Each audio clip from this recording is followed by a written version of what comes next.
কক্সবাজারের চকরিয়ায় বিয়ের দাবিতে বিষের বোতল হাতে নিয়ে প্রেমিকের বাড়িতে অনশন করেছেন এক কলেজ ছাত্রী।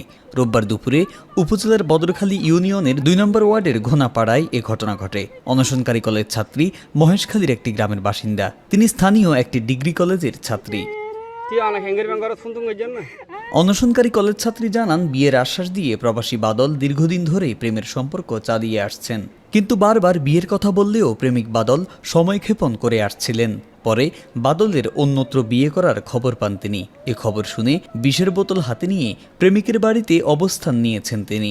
স্থানীয়রা জানান, দীর্ঘদিন ধরে ভুক্তভোগী কলেজ ছাত্রীর সাথে প্রবাসী বাদলের প্রেমের সম্পর্ক চলছে। সেই সুবাদে তাদের মেলামেশা হয়। বাদলের অন্য জায়গায় বিয়ের খবর শুনে মেয়েটি মানসিকভাবে ভেঙে পড়েছে। কোনো উপায়ান্তর না দেখে বাদলের বাড়িতে অবস্থান নিয়েছে। এ সময়